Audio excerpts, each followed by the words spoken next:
The Legend of Korra is an American animated television series that aired on the Nickelodeon television network from 2012 to 2014. It was created by Bryan Konietzko and Michael Dante DiMartino as a sequel to Avatar: The Last Airbender, which aired from 2005 to 2008. Animated in a style strongly influenced by anime, the series is set in a fictional universe in which some people can manipulate or bend the elements of water, earth, fire, or air. Only one person, the Avatar, can bend all four elements, and is responsible for maintaining balance in the world. The series follows Avatar Korra, the reincarnation of Aang from the previous series, as she faces political and spiritual unrest in a modernizing world. The main characters are voiced by Janet Varney, Seychelle Gabriel, David Faustino, P.J. Byrne, J.K. Simmons and Mindy Sterling, and supporting voice actors include Aubrey Plaza, John Michael Higgins, Lisa Edelstein, Stephen Blum, Eva Marie Saint, Henry Rollins, and Heche and Zelda Williams. Several people involved in the creation of Avatar: The Last Airbender, including designer Joaquim Dos Santos, writer Tim Hedrick and composers Jeremy Zuckerman and Benjamin Wynn, returned to work on The Legend of Korra. Most animation was done by Studio Pierrot of South Korea, and some by Studio Pierrot of Japan. The Legend of Korra ran for 52 episodes, separated into 4 seasons. Books. It is to be continued as a comics series, like its parent show. The Legend of Korra received critical acclaim, drawing favorable comparisons with the HBO series Game of Thrones and the work of Hayao Miyazaki. It has been praised for its production values, such as its animation quality, art style, and musical score. The series has been nominated for and won awards from the Annie Awards, a Daytime Emmy Award, and a Gracie Award. The series was also praised for addressing socio-political issues such as social unrest and terrorism, as well as for going beyond the established boundaries of youth entertainment with respect to issues of race, gender, and sexual identity. In other media, the series has spawned a video game, stuffed animals, and figurines based on some of the characters featured in the show. There have also been 4 art books released. Series overview. The Legend of Korra was initially conceived as a 12-episode mini-series. Nickelodeon declined the creator's pitch for an Avatar: The Last Airbender follow-up animated movie based on what then became the 3-part comics The Promise, The Search and The Rift, choosing instead to expand Korra to 26 episodes. The series was expanded further in July 2012 to 52 episodes. These episodes are grouped into 4 separate seasons. Books, composed of 12 to 14 episodes. Chapters, with each season telling a standalone story, beginning with episode 9 of season 3. New episodes were first distributed through the internet rather than broadcast. The Legend of Korra concluded with the 4th season. Setting. The Legend of Korra is set in the fictional world of Avatar: The Last Airbender, 70 years after the events of the series. The world is separated into 4 nations: the Northern and Southern Water Tribes, the Earth Kingdom, the Fire Nation, and the Air Nomads. The distinguishing element of the series is bending, the ability of some people to telekinetically manipulate the classical element associated with their nation: water, earth, fire, or air. Bending is carried out by spiritual and physical exercises, portrayed as similar to Chinese martial arts. Only one person, the Avatar, can bend all 4 elements, cyclically reincarnating among the world's 4 nations. The Avatar maintains peace and balance in the world, The Legend of Korra focuses on Avatar Korra, a 17-year-old girl from the Southern Water Tribe and the successor of Avatar Aang from the Last Airbender. The first season is mostly set in Republic City, the capital of the United Republic of Nations, a multicultural sovereign state that emerged from civil conflict in the Fire Nation colonies in the Earth Kingdom after the end of The Last Airbender, founded by both Avatar Aang and then recent new Fire Lord Zuko. The residents of the metropolis, described as if Manhattan had happened in Asia by the series creators, are united by their passion for pro-bending, a spectator sport in which two teams composed of an earthbender, waterbender, and firebender throw each other out of a ring using bending techniques. The second season is mostly set in the southern polar region, while the third and fourth seasons take place mostly in the Earth Kingdom and, to a lesser degree, in Republic City. Synopsis. The first season, Book 1, Air, sees Korra move to Republic City to learn airbending from Tenzin, Avatar Aang's son. She enters the Pro-Bending League, and befriends the brothers Bolan and Mako, as well as Asami Sato, heiress to Future Industries, a leading engineering corporation. The ambitious politician Tarlok enlists Korra to fight the anti-Bender uprising of the Equalists, led by the masked Amon, who strips Benders of their abilities.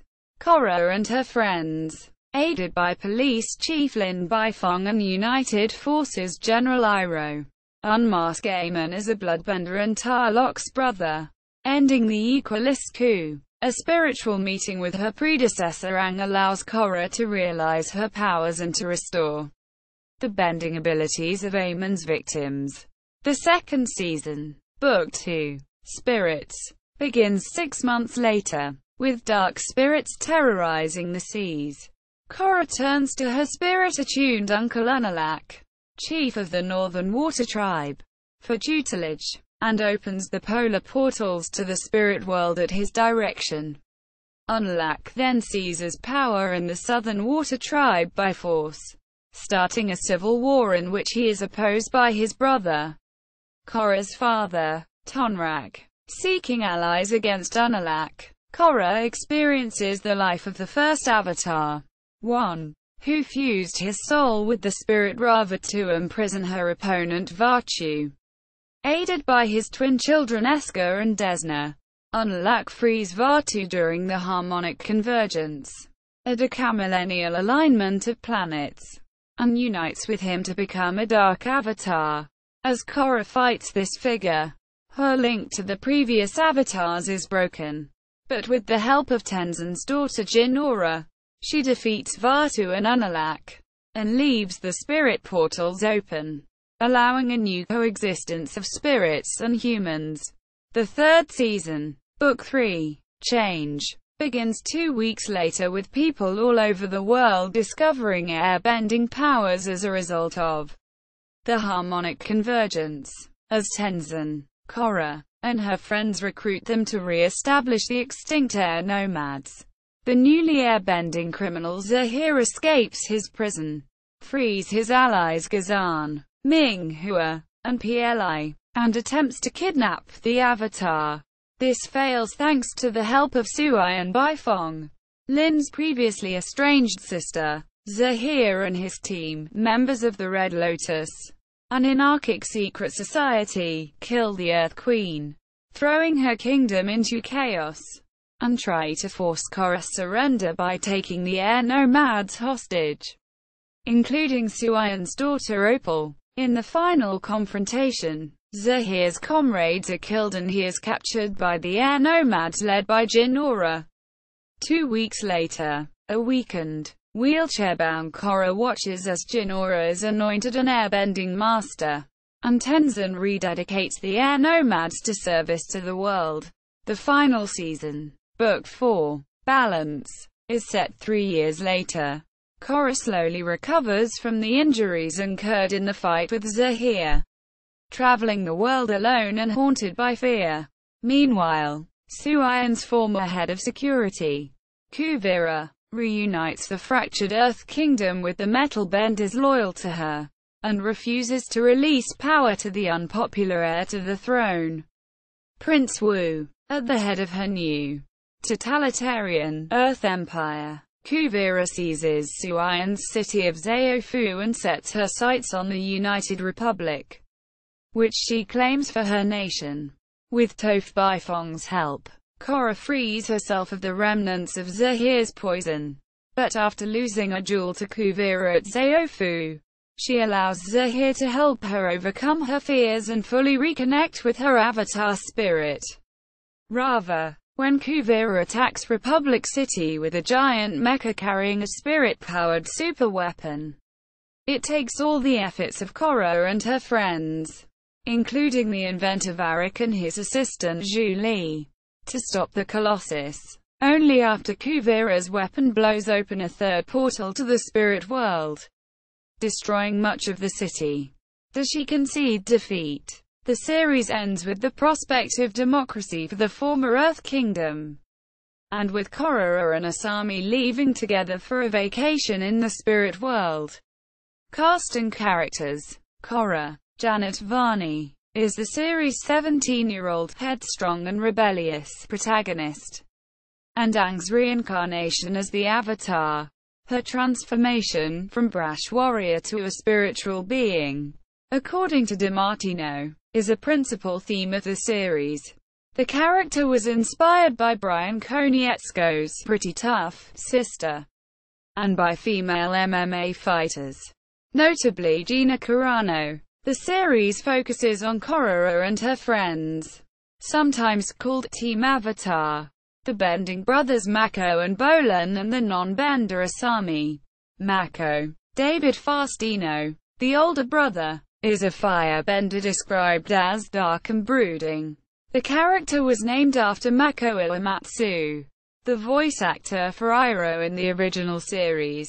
His younger brother Bolin, P.J. Byrne, is an earthbender described as light-hearted, humorous, and always having a lady on his arm.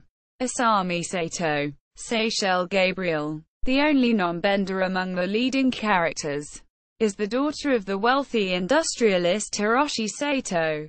The other main characters are the airbending master Tenzin, one of Aang's grown children, J.K. Simmons, Republic City Police Chief Lin Beifong, Mindy Sterling, and Korra's animal friends Naga and Pabu.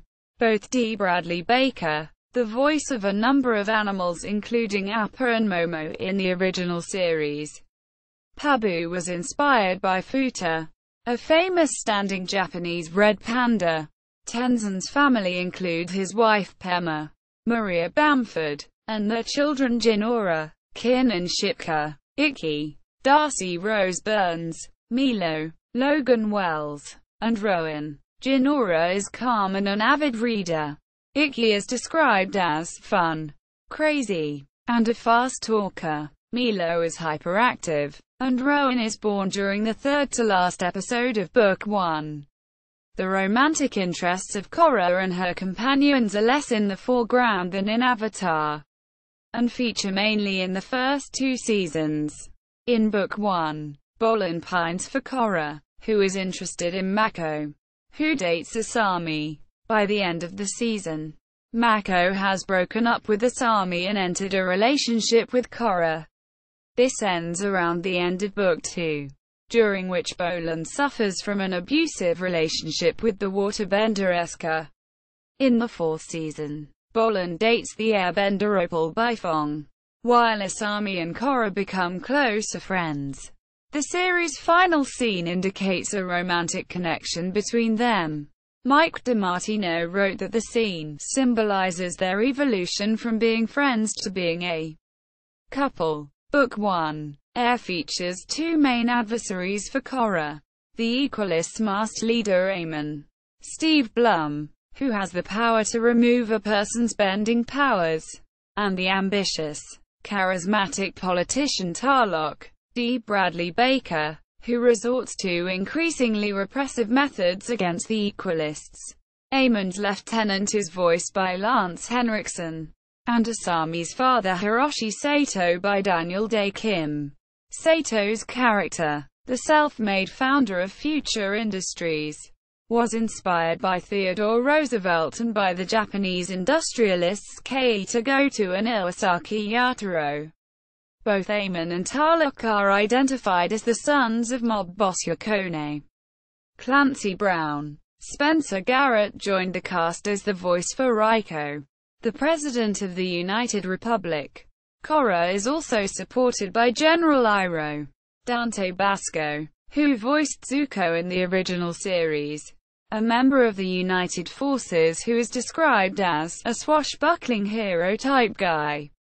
He is named after Iroh, Zuko's uncle in the original series. Book 2. Spirits features Tenzin's and Korra's families, including Tenzin's elder siblings Kiar, Lisa Edelstein, and Bumi, Richard Riela, as well as Korra's father Tonrak, James Ramar, and mother Senna, Alex McKenna, Tenzin's mother Katara, Eva Marie Saint, a main character of the Avatar, The Last Airbender series, also made recurring appearances in the season. Book 2 also introduces John Michael Higgins as the corrupt businessman and inventor Varric, with Stephanie Sheh voicing his assistant Zhu Li, along with Korra's uncle Unalak, Adrian Latourell, aided by his twin children Desna, Aaron Hamelstein, and Eska, Aubrey Plaza, and Vachu, Jonathan Adams. The Spirit of Disorder. The season also explains the Avatar mythos, though the first Avatar 1, Stephen Yeun, and Vaatu's polar opposite Rava, April Stewart, making a few appearances in books 2 and 3. Greg Baldwin reprises Iroh from the previous series, set 6 months after the events of the first season. Book 2. Spirits sees Mako as a police officer, Asami in charge of Future Industries, and Bolin leading a new pro-bending team with little success. The anarchist antagonists introduced in Book 3, Change, the Red Lotus, comprise the new airbenders are here. Henry Rollins, the armless waterbender Minghua, Grey DeLisle, who previously voiced a dark spirit, the combustion bender Pli, Christy Wu, and the lave bender Gazan, Peter Giles. Supporting characters include the Earth Queen Hao Ting, Jane Tiny, the retired Fire Lord Zuko, Bruce Davison, Lin's half-sister Suayan Baifong, Anne Heche, and her captain of the guards Kuvira, Zelda Williams. New airbenders are also introduced in the season, including the young thief Kai, Skylar Brigman, and Suayan's daughter Opal, Alison Stoner, both of Earth Kingdom origins and the love interests of Jinora and Bolin respectively. Jim Meskimen voices a Republic City merchant and later airbender named Dor, as well as Suayan's husband, the architect Bator. The final season, Book 4, Balance, features Kuvira as Korra's antagonist at the head of an army bent on uniting the Earth Kingdom. The cast is also joined by Sunil Malhotra as Prince Wu, the vain heir to the Earth Kingdom throne, and Todd Habercorn as Bator Jr., Suayan's estranged son who is Kuvira's fiancé and second in command.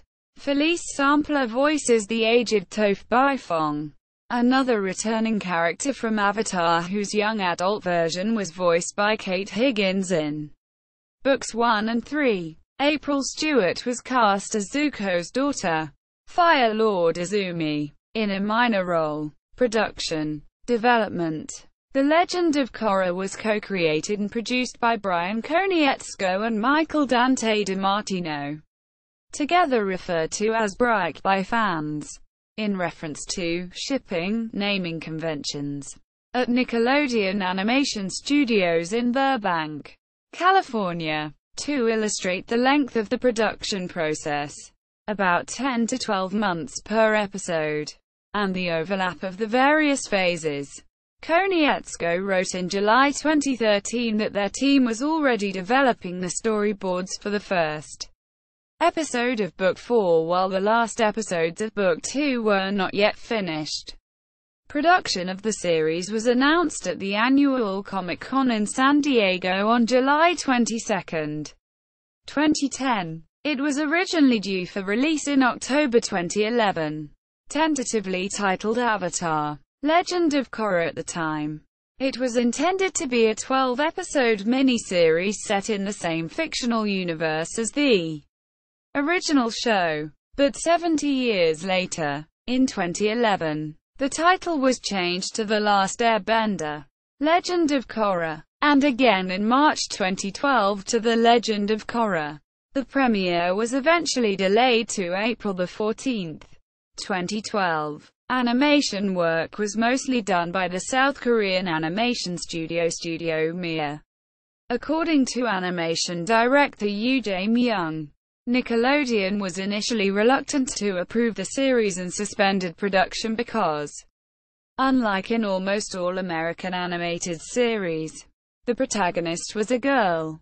Conventional wisdom, according to Konietzko, had it that girls will watch shows about boys, but boys won't watch shows about girls. The creators eventually persuaded the channel's executives to change their mind. Konietzko related that in test screenings, boys said that Korra being a girl did not matter to them. They just said she was awesome. Quote, the creators wrote all of the episodes of the first season themselves, omitting filler episodes to allow for a concise story. Once the series was expanded from its original 12-episode schedule to 26 and then to 52. More writers were brought in so that the creators could focus on design work.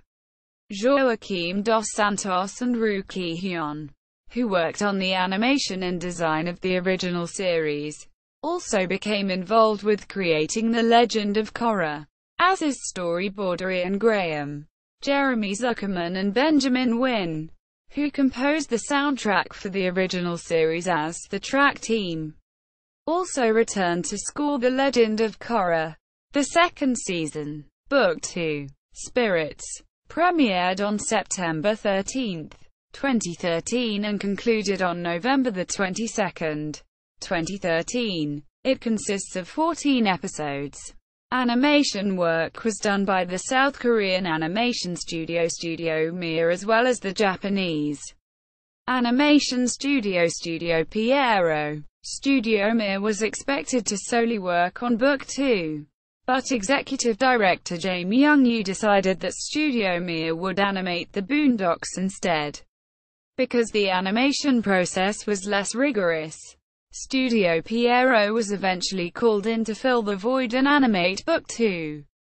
According to Jae-myung, Studio Pierrot was later contacted and re-asked to animate Book 2.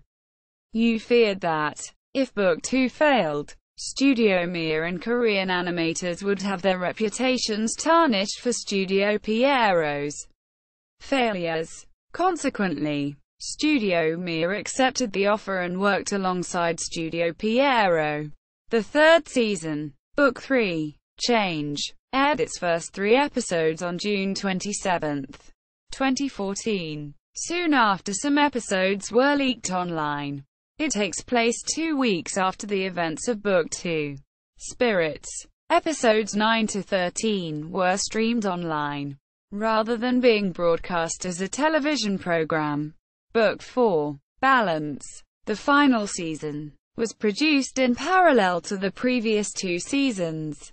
The crew, at one point, worked on approximately 30 episodes at the same time. Post-production for Season 2, production for Season 3 and pre-production for Season 4.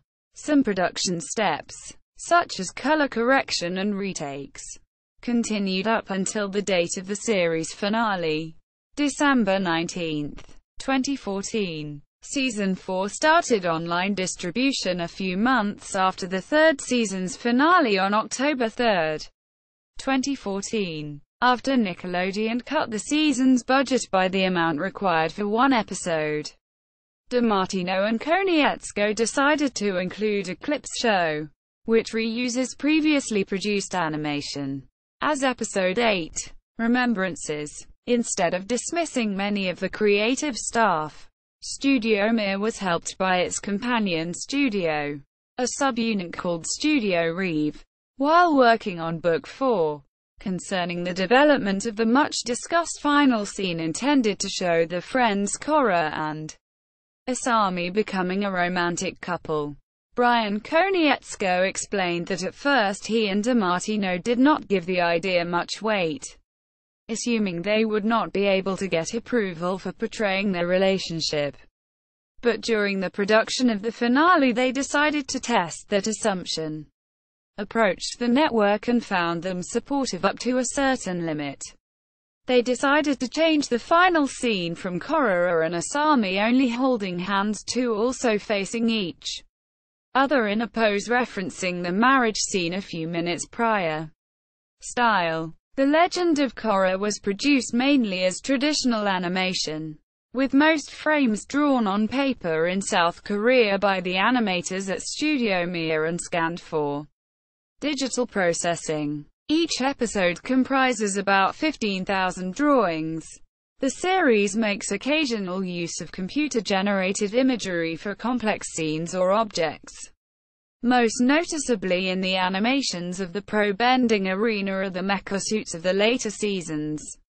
While The Legend of Korra was produced in the United States and therefore not a work of Japanese animation, anime, in the strict sense, the Escapist magazine argued that the series is so strongly influenced by anime that it would otherwise easily be classified as such. Its protagonists, a superpowered heroine, her group of talented, supporting friends, a near-impervious villain who wants to reshape the world. Its themes, family, friendship, romance, fear, and death, and the quality of its voice acting as well as the visual style are similar to those of leading anime series such as Full Metal Alchemist, Brotherhood, Bleach or Trigun. A notable difference from such series is the absence of lengthy opening and ending sequences set to J-pop songs. To save broadcast time, The Legend of Korra's openings and endings last only a few seconds. The series mostly abstains from using the visual tropes characteristic of anime, but does occasionally use exaggerated facial expressions to highlight emotions for comic effect. As in Avatar, the series adds to its Asian aesthetic by presenting all text that appears in its fictional world in traditional Chinese characters, without translating it. For example, on the wanted posters seen in Season 4, the names of the protagonists are written as Korra, Mako, and Bolin. Music. The Legend of Korra is set to music by Jeremy Zuckerman, who previously wrote the music for Avatar: The Last Airbender with Benjamin Wynn. For The Legend of Korra, Zuckerman is the sole composer while Wynn is the lead sound designer. The two collaborate with Foley artist Aaron Tancham and showrunner Mike DiMartino on the soundscape of the series. Konietzko and DiMartino's concept for the score was to blend traditional Chinese music with early jazz. On that basis, Zuckerman composed a score combining elements of Dixieland, traditional Chinese music and Western orchestration. It is performed mainly by a string sextet and various Chinese solo instruments, including a titsi, flute, pegu, drums, a kuchen and a Mongolian matukin. A soundtrack CD. The Legend of Korra. Original music from Book 1 was published on July 16, 2013. Music from Korra and Avatar was also played in concert at the Playfest Festival in Malaga, Spain in September 2014. The series' soundtrack was nominated as Best TV Soundtrack for the 2013 Gold Spirit Awards. Release. Broadcast. United States. The first season. Book 1. aired in the United States on Nickelodeon on Saturday mornings between April 14, 2012 and June 23, 2012. It was broadcast in other countries on the local Nickelodeon channels beginning in August 2012. The second season, Book 2, Spirits, began airing on Nickelodeon in the United States on September 13, 2013 on Friday evenings. The season ended on November 22, 2013. The third season, Book 3, Change, began airing on Nickelodeon in the United States on June 27, 2014. Also on Friday evenings, 2 episodes at a time. The broadcast was announced 1 week in advance after several episodes of the new season were leaked on the internet.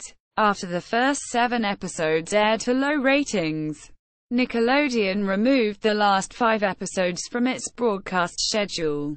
The remainder of the episodes were then distributed online via Amazon Video, Google Play, Xbox Video and Hulu, as well as the Nickelodeon site and apps. The Escapists compared The Legend of Korra to Firefly as a Friday night genre series with a loyal fan following built up from previous works by the creators that is taken off the air after the network fails to advertise it properly or broadcast episodes in a logical manner. Series creator Michael DiMartino said that the series' move to online distribution reflected a sea change in the industry. While Korra did not fit in well with Nickelodeon's other programming, the series did extremely well online, with the Season 2 finale having been Nickelodeon's biggest online event. The fourth season, Book 4, Balance, began distribution in the United States on October 3, 2014 through Nick.com, Amazon Video, iTunes and Hulu, beginning on November 28, 2014, with Episode 9. The fourth season was again broadcast on Fridays on Nicktoons. Worldwide. The Legend of Korra is broadcast subtitled or dubbed on Nickelodeon channels outside of the U.S. In Germany, the first and second seasons received a German-language broadcast on Nickelodeon Germany. The third and fourth seasons are broadcast in 2015 on the German Nicktoons pay TV channel. In France, only the first season has been broadcast on Nickelodeon France and J1. A fan dub project to complete the French dub was launched in 2015. In 2017, the Kenya Film Classification Board banned The Legend of Korra, together with the cartoon series Loud House, Hey Arnold, Steven Universe and Adventure Time, from being broadcast in Kenya. According to the board, the reason was that these series were glorifying homosexual behavior. Home media. All episodes of the series have been released through digital download services, DVD and Blu Ray formats. The DVD releases contain extra features such as audio commentary from the creators, cast and crew for some episodes, and the Blu Ray releases contain commentary for additional episodes. The following table indicates the release dates of the DVD and Blu Ray versions of the series. Reception. Ratings. The series premiere averaged 4.5 million viewers, ranking it as basic cable's #1 kids show and top animated program for the week with total viewers. The Legend of Korra also ranks as the network's most watched animated series premiere in 3 years. Book 1 aired drew an average of 3.8 million viewers per episode.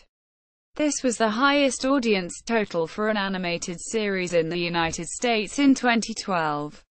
Book 2 Spirits premiered with 2.6 million viewers.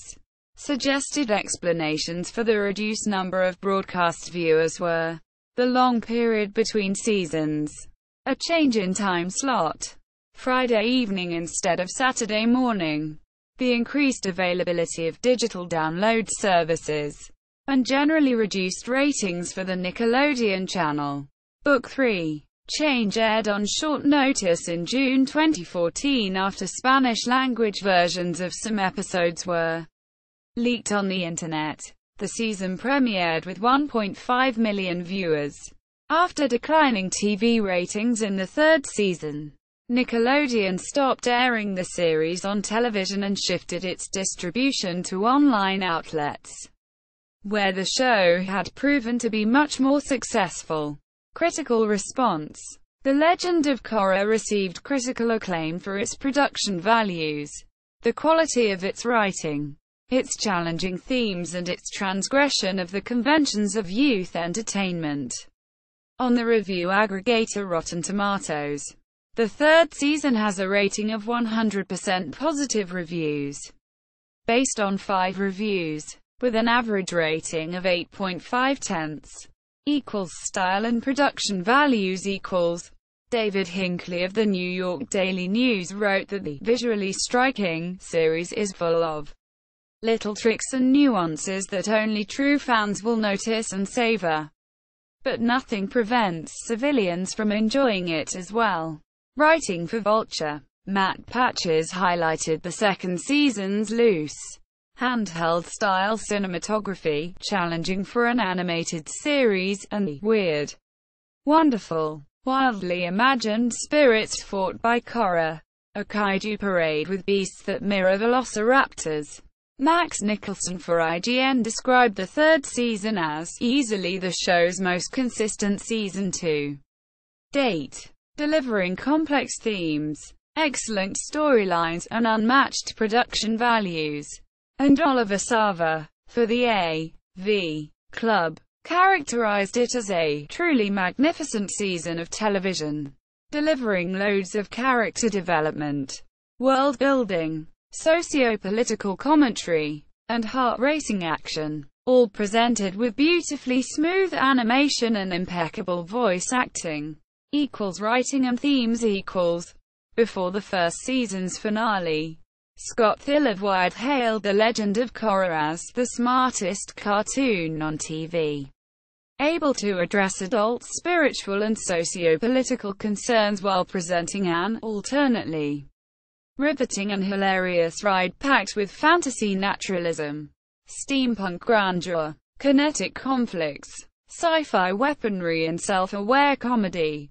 Quote, in The Atlantic, Julie Beck characterized the series as some of the highest quality fantasy of our time, appreciating it for combining nuanced social commentary with Avatar, The Last Airbender's warmth, whimsy, and self-referential wit. Bryan Lowry of Variety felt that the series represents a bit more ambitious storytelling for older kids, and perhaps a few adults with the geek gene.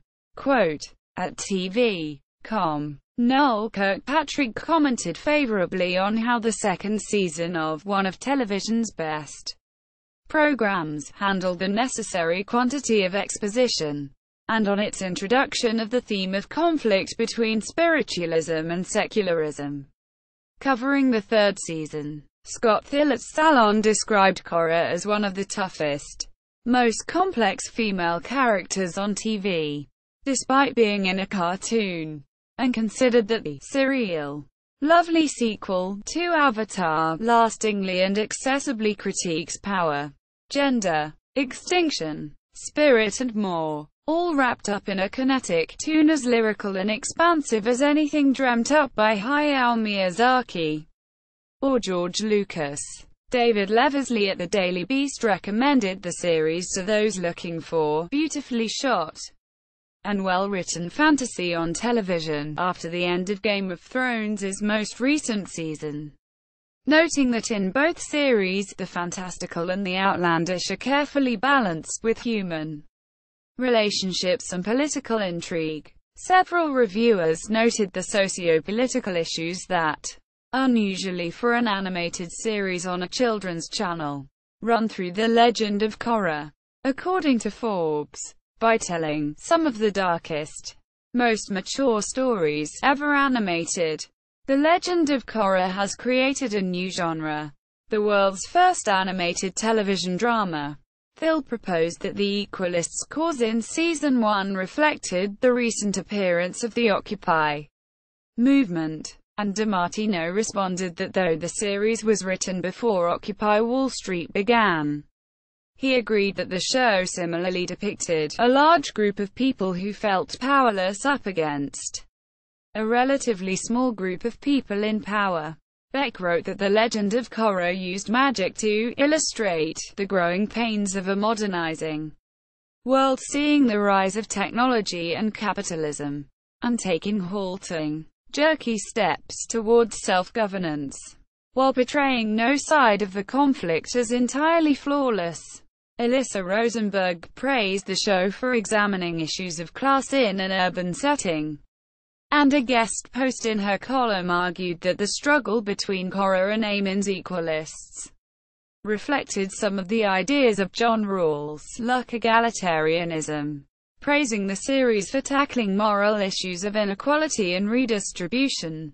Writing for The Escapist, Mike Hoffman noted how the series respected its younger viewers by explicitly showing but also giving emotional weight to the death of major characters, including one of the most brutal and sudden deaths in children's television, in the case of PLI. In Season 3, by portraying Korra's opponents not as stereotypical villains, but as human beings with understandable motivations corrupted by an excess of zeal, the series trusted in viewers to be able to resolve the dissonance between understanding someone's view and disagreeing with their methods.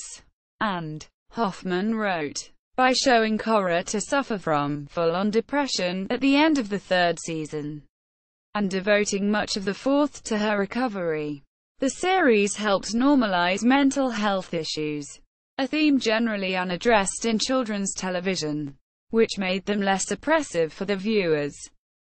Gender, race and sexual orientation equals.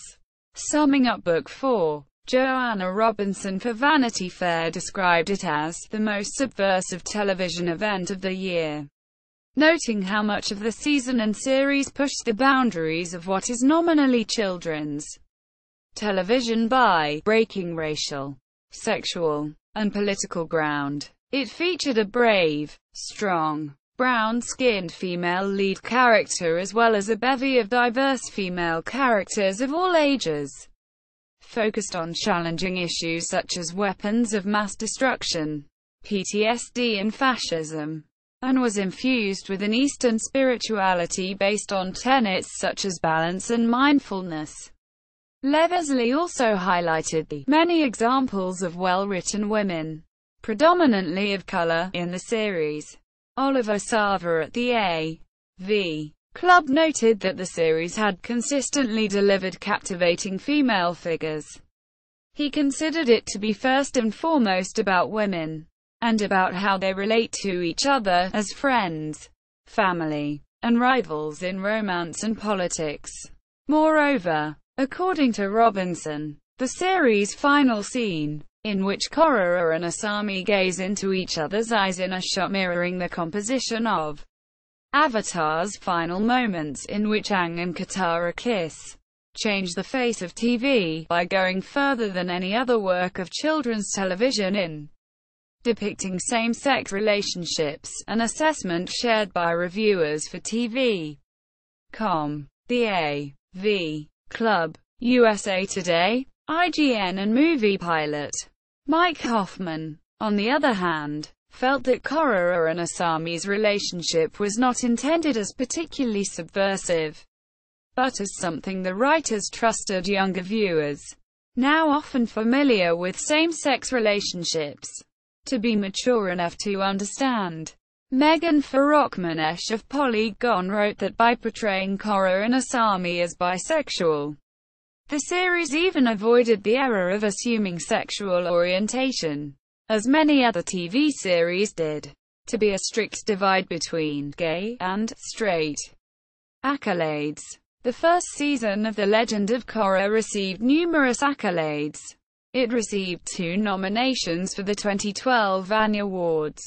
Bryan Konietzko, Joaquim Dos Santos, Ru Ki-hyun, Kim Il-kwang and Kim Jin-sun were nominated in the category of Best Character Design in an Animated Television Production, and the first two episodes were nominated in the category of Best Animated Television Production for Children. The series was also nominated for the Outstanding Children's Program Award from among the 2012 NAACP Imager Awards, which celebrates the accomplishments of people of color. IGN editors and readers awarded the series the IGN People's Choice Award and the Best TV Animated Series Award in 2012, and it was also nominated for Best TV Series and Best TV Hero for Korra.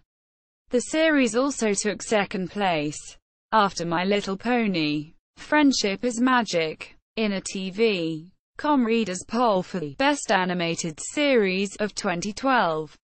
The first season also received 3 Daytime Emmy Award nominations, winning in the category of Outstanding Casting for an Animated Series. A special quote: "The second season received fewer awards and total nominations than the first. It was nominated for 3 Annie Awards in 2014, winning in the category of Outstanding Achievement, Production Design in an Animated TV Broadcast Production." Quote: "It was nominated for 2 more IGN Awards, being nominated for Best TV Animated Series and winning the IGN People's Choice Award for the second year in a row. The third and fourth seasons, combined into one entry, were nominated for 6 IGN Awards, winning the People's Choice Award for the third time in a row, as well as Best TV Animated Series for the second time, People's Choice Award for Best TV Episode for Korra alone, and People's Choice Award for Best TV Series for the first time. The third and fourth seasons were nominated for 2 Annie Awards, Best Animated TV Broadcast Production for Children's Audience, and winning Outstanding Achievement, Storyboarding in an Animated TV Broadcast Production." Quote: "Fandom. Like its predecessor series, The Legend of Korra has a broad and active fandom, including on social media and at fan conventions. Most fans are young adults, according to The Escapist, but many are children and younger teenagers, according to Meryl Barr writing for Forbes. Few series boast as vocal a fan base as The Legend of Korra, including such popular series as Game of Thrones and Orphan Black." In January 2015, after the series ended, the media reported on a fan petition to have Netflix produce a series in the Avatar universe, garnering more than 10,000 signatures. Influence. The A.V. Club and IO9 noted that the live-action TV series Warrior, for which NBC ordered a pilot in early 2015, has a premise almost identical to that of The Legend of Korra. It is to be about a damaged heroine, who works undercover with physical and spiritual guidance from a mysterious martial arts master to bring down an international crime lord in a contemporary multicultural and sometimes magical milieu. Other media. Comics. The Legend of Korra is to be continued in a 3-part comics series, The Legend of Korra: Turf Wars, written by DiMartino and drawn by Irene Coe. It is to take place immediately following the series finale, and will be focusing on Korra and Asami's relationship as a new threat emerges. The first volume is to be published in June 2017 by Dark Horse Comics. Art. Hardcover art books detailing each season's creative process have been published by Dark Horse, similar to the art book published about Avatar: The Last Airbender. In July 2013, Nickelodeon published a free interactive ebook, The Legend of Korra: Enhance Experience, on iTunes. It contained material such as concept art, character biographies, animatics and storyboards. In March 2013, Pixel Drip Gallery organized the Legend of Korra fan art exhibition in Los Angeles with the support of the series' creators, and later published a documentary video about it. Another art exhibition supported by Nickelodeon to pay tribute to the Legend of Korra and Avatar was held from March 7 to 22, 2015 at Gallery Nucleus in Alhambra, California. An adult coloring book. The Legend of Korra coloring book. ISBN 978-1-50670-2469. With art by Jed Henry, is to be released in July 2017. Novels. Book 1. Air was adapted as 2 novels by Erica David, aimed at readers ages 12 and up. The novelizations were published by Random House in 2013. Revolution. ISBN 978-0449815540. Adapting episodes 1 to 6. Published on January 8, 2013. Endgame. ISBN 978-0449817346. Adapting episodes 7 to 12. Published on July 23, 2013. Games. Activision published 2 video games based on the series in October 2014. The first, titled only The Legend of Korra, is a third-person beat-em-up game for Xbox One, Xbox 360, PlayStation 4, PlayStation 3, and PC. Despite the developer Platinum Games' reputation for action games, the game received mixed reviews. The second game, The Legend of Korra, A New Era Begins, is a turn-based strategy game developed by Webfoot Technologies for the Nintendo 3DS. Nickelodeon also makes several Adobe Flash-based browser games based on The Legend of Korra, available on their website.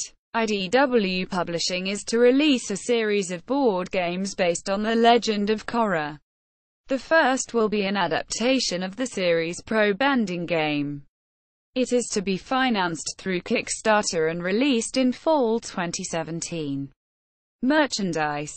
A 12-inch figurine of Lin Baifong, among other merchandise, was announced at the 2015 San Diego Comic-Con. Spin-offs. Web series. In 2013, before the premiere of Book 2, Spirits, Nickelodeon released online 3 animated short videos titled Republic City Hustle that cover part of the lives of Mako and Bolan as street hustlers before the events of the first season. They are written by Tim Hedrick, one of the writers for Book 2, Spirits, and designed by Evan Freeman. Possible film. In August 2012, Variety reported that Paramount Animation, a sister company of Nickelodeon, was starting development of several animated movies, with budgets of around $100 million. According to Variety, a possible candidate for one of the films was The Legend of Korra. Series creator Bryan Konietzko later wrote on his blog that no such movie was in development. In July 2013, he said that he and DiMartino were far too busy working on multiple seasons of the TV series in parallel to consider developing a film adaptation at that time. Official website. The Legend of Korra on IMDb. The Legend of Korra at the Big Cartoon Database. Studio Mia. Animation Production Studio.